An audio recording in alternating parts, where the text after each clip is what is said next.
MB Kedah ni saya cerita lah nah. Banyak benda yang dia tak cerita. Banyak benda yang dia tak jelaskan. Dan MB Kedah Tuan Zahir dia tak pernah berterima kasih kepada kerajaan yang terdahulu di zaman Barisan Nasional. Sebab kebangkitan negeri Kedah sebagai hub pelaburan yang kedua terbesar di utara selepas Pulau Pinang ni sebenarnya adalah perancangan jangka masa panjang kerajaan Barisan Nasional Kedah pada era 1990-an yang telah menjalinkan kerjasama dengan sebuah syarikat Jepun untuk membina sebuah taman industri berteknologi tinggi di Kulim, Kedah. Kerana Kulim merupakan daerah yang paling hampir dengan pelabuhan Pulau Pinang. Tentulah untuk jangka masa pendek akan menarik pelaburan foreign direct investment dan juga domestic direct investment. Dan Kedah mengambil masa yang panjang untuk menjadi negeri kedua tertinggi pelaburan di utara kerana terpaksa menunggu taman industri di Pulau Pinang dipenuhi oleh pelabur-pelabur FDI dan juga DDI. Dan kebetulan memang target kerajaan Barisan Nasional Kedah dulu, Kedah akan jadi hub pelaburan yang kedua terbesar di utara pada tahun 2022 sebenarnya. Dan kebetulan pada tahun 2022 MB Kedah bukan daripada Barisan Nasional.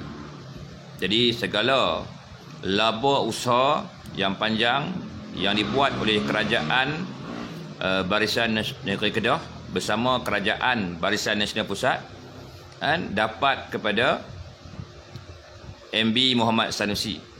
Sebenarnya saudara, sejujurnya kita boleh fikir sendiri, takkan seorang MB yang baru lebih kurang berkhidmat 2 tahun mampu mewujudkan taman industri mega di Kulim.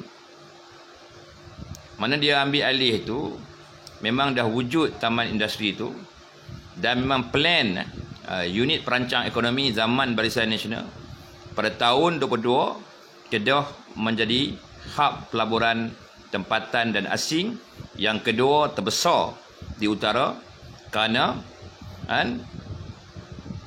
taman-taman industri di Pulau Pinang telah dipenuhi oleh pelabur-pelabur tempatan dan asing. Serta dia. Dan kita tengok dia punya connectivity daripada taman industri Kulim High Tech ke pelabuhan Pulau Pinang. Connectivity maksudnya perhubungan jalan raya tu. Kerajaan Barisan Nasional Kedah membina lebuh raya yang cukup elok bertujuan untuk yang pertama mengangkut kontainer-kontainer daripada taman industri Kulim High Tech dan juga mempermudahkan perjalanan rakyat dari Kedah ke Pulau Pinang dan juga Pulau Pinang ke Kedah. Ini cerita tuan-tuan. Kalau tidak kami dulu di Baling ni, kalau nak pergi ke Pulau Pinang ni kena pusing kok jauh tuan-tuan. Maknanya MB Sanusi ni dia tak bercakap jujur tau. Dia cuba nak menggambarkan kepada rakyat di negeri Kedah bahawa dia adalah orang yang berjaya mengubah Kedah. Kononnya dia dapat menyimpan lebih kurang 600 juta ringgit Malaysia. 600 juta tu pendapatan dari mana? Daripada Kulim High Tech.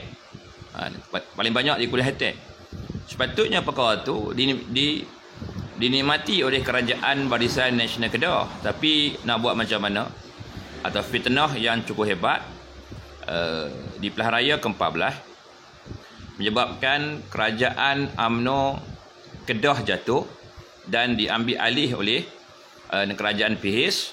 Sebab tu berlaku lompat parti, jatuh kerajaan PIHIS, naik pula kerajaan campuran BN plus PN di negeri Kedah, dan Datuk Seri Sanusi dipilih oleh BNPN sebagai MB Negeri Kedah.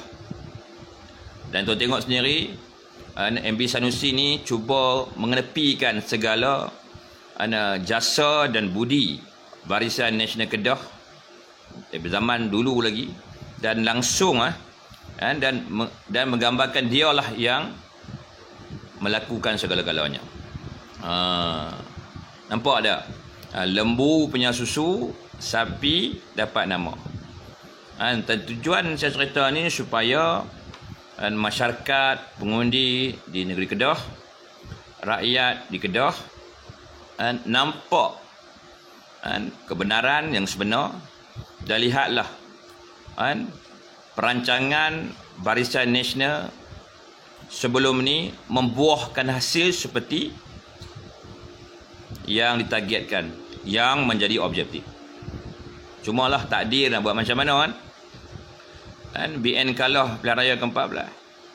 Jadi segala laba kejayaan ni cuba diklaim oleh Mr. Sanusi dan juga Parti PAS. Kononnya mereka mengatakan MB Sanusi ni korporatnya MB. Sebenarnya diklaim tu bukan MB Sanusi yang buat, tuan dan puan. Yang buat ni Kerajaan Barisan Nasional Negeri Kedah kerjasama dengan Barisan Nasional Pusat, dan memanggil pakar-pakar daripada Jepun untuk mewujudkan bandar berteknologi tinggi Kulim High-Tech tu. Ni fakta dia, tuan-tuan.